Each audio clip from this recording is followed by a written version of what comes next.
Well, I'm Ann Kerr, and I'm really honored to be here with you guys tonight. You obviously really love your children, and that's why you're here.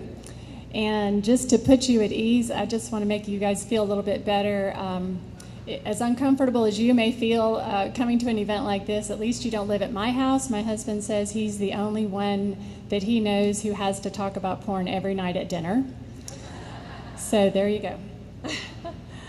A few things about me. I grew up in Marietta, so just around the corner. I went to Georgia Tech, and I grew up in a big family with lots of love, but just like most of you, I saw my share of pornography growing up. And then fast forward a few years, and our children were growing up, and honestly, we didn't do it very well. And that's part of the reason that I'm here, because I really want to help parents do it better. I started True North Freedom Project because I was working in anti-trafficking, and I realized that there was so much sexual brokenness, and yet sexual things were really hard to talk about. And I knew that pornography was kind of at the root of all of the sex trafficking and everything else. And so I just felt led to start this organization to help get better conversations going. So our mission is to we promote sexual honesty and purity so that we can have better conversations and more authentic relationships with each other. So our 3 kids are grown now, and they're starting their own families, and honestly, it just kind of breaks my heart when I realize the world that they'll be raising our grandkids in, and that just motivates me all the more to talk with you guys tonight about a topic that I've entitled Sexuality in the Family. And I'm really old school. I don't have a PowerPoint, but you do have an outline. And if you want to pull that out, I'll be starting that in just a minute. If you like fill in the blanks, you're going to love my old school outline. So it's kind of interesting. Sexuality and family are 2 words that don't typically go together. And like we've said, it is kind of hard to discuss things about sexuality within the family sometimes. But I just have to say, well, then why is that? Sexuality is one of the most common aspects of our being. We all are sexual. We're born sexual. And yet it's just one of the hardest things to talk about. So our sexuality, we do start off sexual, and our sexuality is shaped over the whole of our lives. Yours was, mine was, and our children's is right now. It is being shaped. But the real question is, how is it being shaped, and who or what is shaping it? Have any of y'all ever been to the beach where you've seen the trees that they kind of grow toward the land because the winds are so strong? That's kind of what's happening right now in our culture today. It's kind of the air that our kids are breathing. They're so impacted by a sexualized culture, and you almost can't help but be impacted by it. But what my goal tonight really is to help you guys see that you really can play a role in shaping your children's sexuality, and it's easier than you think. So let's see. As with almost all good endeavors, though, there are going to be obstacles, and almost all of us carry some level of shame related to our sexuality. It just happens naturally. It might be, rooted in something that happened to you in your childhood, or maybe just the fact that you never really heard positive things about sexuality growing up. A lot of us also have a lot of fear wrapped around it, and I just want to encourage you to really spend some time maybe later tonight thinking about what are the obstacles in your life that are keeping you from engaging with the people that you love on these topics, because it's just too important. There's too much at stake. And shame and fear really can paralyze us, but they don't have to. There is hope and help for people to move beyond these things. Our sexuality is good and it's sacred, but it's also incredibly powerful. It wraps around our hearts and our souls and our minds more than almost anything else in our lives. John mentioned brain chemicals. I'm not going to go into this too much, but there is a bonding that happens in sex, whether it's sex within marriage. The bonding that happens there is really good. It almost creates the potential to mate for life, which is a beautiful thing. But when those same chemicals release in response to something outside of that kind of marital sex, and there's safety in there, but when those chemicals release outside of that, then it's dangerous and it's destructive. It's the very same chemicals. It's the dopamine. It's the same chemicals that release in response to cocaine or heroin. So Fight the New Drug is well named. It really is a drug. But it's a good one. It actually is good when in marriage. This is a short talk, so I'm just going to jump into our outlines.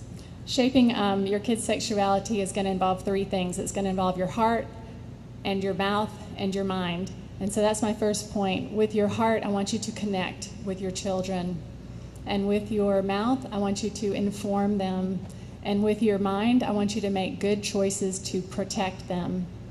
So connect, inform, and protect. And I'm not going to talk about protection because John's already done a great job with that, and you'll hear more from Fight the New Drug, but I'm really going to focus on the first two. So to connect with your child's sexuality means to identify with it. Most of us have probably forgotten what it felt like to be a child and to experience sexual things. It was very confusing probably, or maybe we don't want to remember. But in order to really empathize and connect with your children and the challenges, we're going to have to recognize some of the common aspects that we share. Our first point, this is going to seem really obvious, but is to connect with the fact that we all have sexual body parts.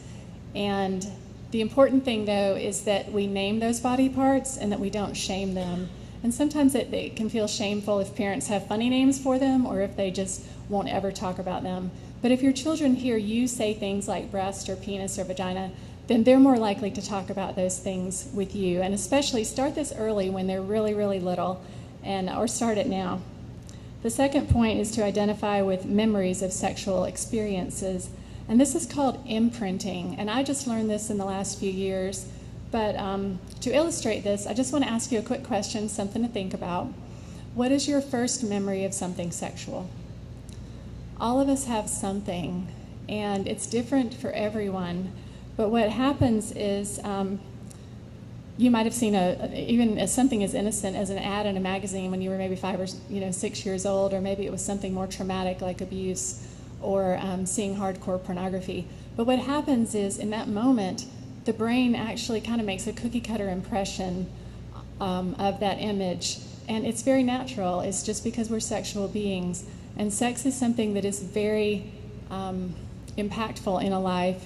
And the brain, I think Jeff may be talking more about this also, but the brain actually remembers things that are important. And because we are sexual beings, it remembers sexual things. But when I was a little girl in the 5th grade and I saw porn for the first time, and I didn't ask for it, I didn't know what it was, someone just put it in front of me. And I can still kind of see that memory. As much as I really would love to erase it, it just won't go away. But no one ever told me that that was natural. No one ever talked to me about that. So that's also a way that shame can come in sometimes and attach to some of the things that we have in our memory bank.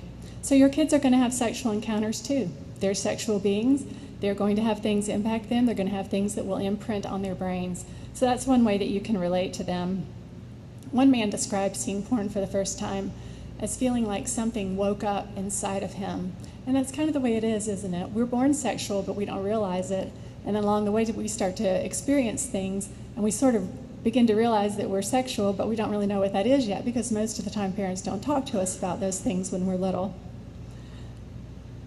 The third point is to identify with feelings of sexual arousal, curiosity, and desire. So this is very natural, even as children, to have curiosity. Of course, children are curious. Children can get aroused. It's different than when they're a little bit older. They're obviously not ready for sex, but they can get aroused by things. And then desire, and that's very natural, especially as children grow. The arousal response turns into a very natural desire, which was given to us so that it would lead us to connection, so that we'd want to get married and have babies, and that's all very good too. So teaching your children that these are normal feelings is very good. The other thing you need to realize too is that children can discover masturbation, boys and girls. And so, especially in this day and age, as kids are seeing porn earlier and earlier, they are discovering this. So you need to be able to talk with your children about this and help them learn how to manage the feelings that come along with that. When I was a child, this is really true confessions, guys, but I didn't know why the Sears catalog was so interesting to me, the lingerie section. I was like 6 or 7 years old. It just gave me a funny feeling inside, and it was interesting. And then later when I was babysitting and there was porn sitting out, I looked at it. It was interesting to me, and I didn't have anyone talking with me about these things. And so, kind of multiply that by about 1,000 or 100,000, and that's kind of what our children are facing right now. The fourth point is to identify with feelings of sexual shame and brokenness. We live in a broken world, and all of us have some level of shame probably related to our sexuality.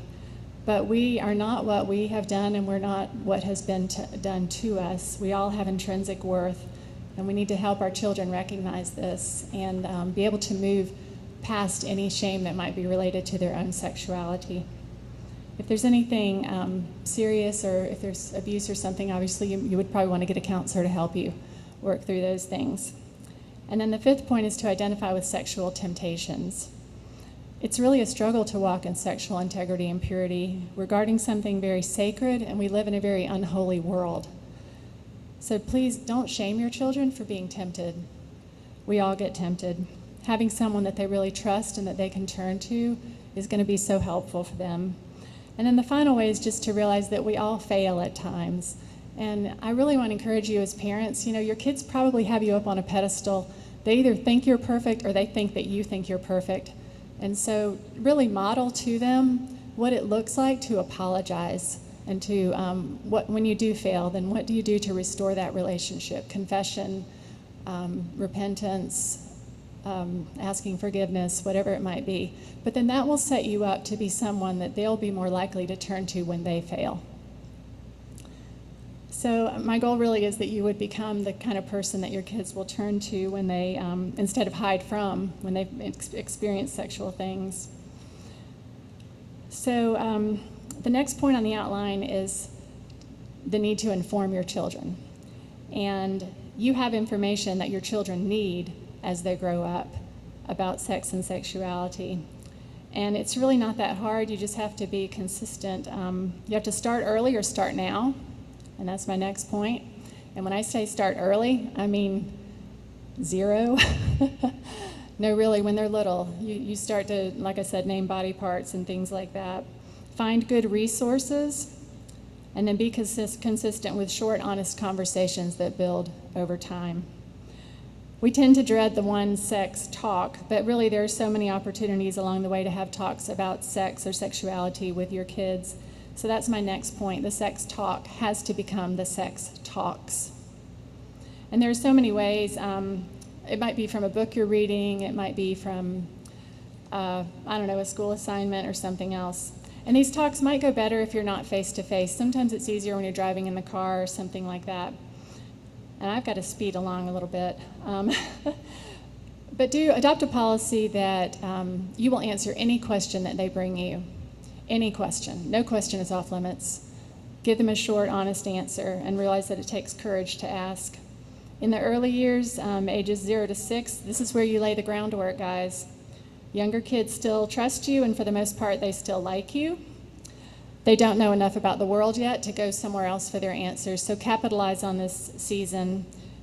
Teach about appropriate touch, and I love this book, and we're selling it at Amazon prices. God made all of me, and it's a book to help protect them against sexual abuse, but it can also segue into other good talks about pornography and things like that. And then around 5 to 7, you need to start teaching about healthy, wholesome sex. You cannot wait until they look like they're about to go through puberty. You really have to start much earlier. We recommend this book by Luke Gilkerson, which is about, and he's got a whole series of books. And these are just great ways for you to enter into these conversations. And you also have to teach them about the counterfeits like porn. And a lot of kids will see porn around ages 8 to 10. That's kind of on average when they're seeing it, which means a lot of kids younger than that, and then some kids older. But we recommend this book, Good Pictures, Bad Pictures, along with God Made All of Me, is just a little great combination.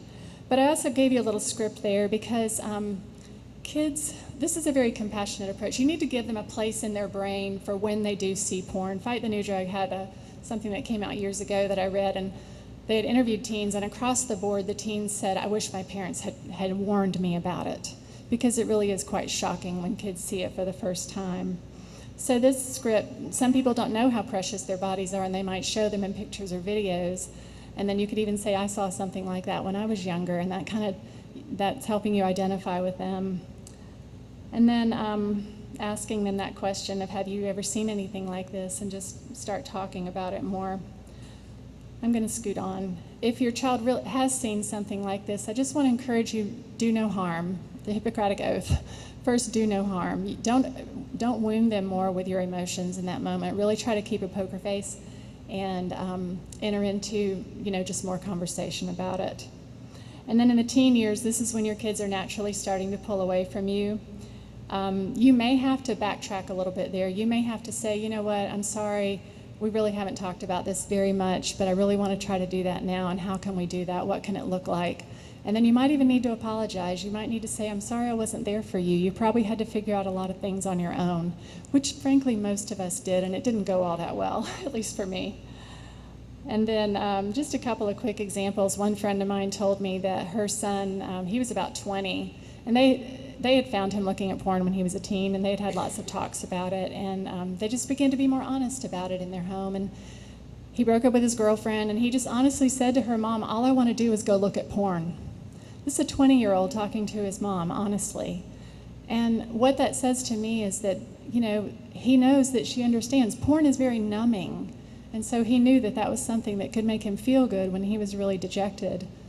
But, and then another mom whose 8-year-old saw porn and then actually watched a porn documentary with his younger sister. And she was devastated to know that this had happened in her home. But they're starting to have more good talks about it. And they were reading these books together, and her little boy piped up when they were talking about how porn makes you feel, and he said, yeah, it makes your penis hard. And I just thought, how refreshing, you know, that he felt just free to say that to his mom. And these are the kind of conversations that you can begin having with your children, and really you need to, because you want to be the one that they turn to. And then as I wrap up, I just want to get a little bit personal with you. When I started my work at True North, I had no idea that my husband struggled with porn also. But I knew enough about it. He confessed it to me one night when I was talking with him or asking him about it. And I knew enough about it to realize that he had been in a very dark place for a very long time. And I knew it wasn't about me. I knew that he was looking to repeat pleasurable feelings that porn had given him. And that's really what it is, guys. Like, a porn struggle at its base level is really simply a longing of the heart that is being met in unhealthy ways. So I just want to encourage you, if you struggle with this, if you struggle with erotica, if you struggle with, you know, any kind of sex addiction or anything else, you just need to know that there really is hope and help for you. We're doing so much better. This was about 4 years ago that we started our journey of healing, and there really is hope and healing for you. And on our website, and I've given you our web address there, we have lots of resources and a blog, and I'd love for you guys to sign up for it and come visit me at the table, and let me shake your hand and encourage you. Thank you.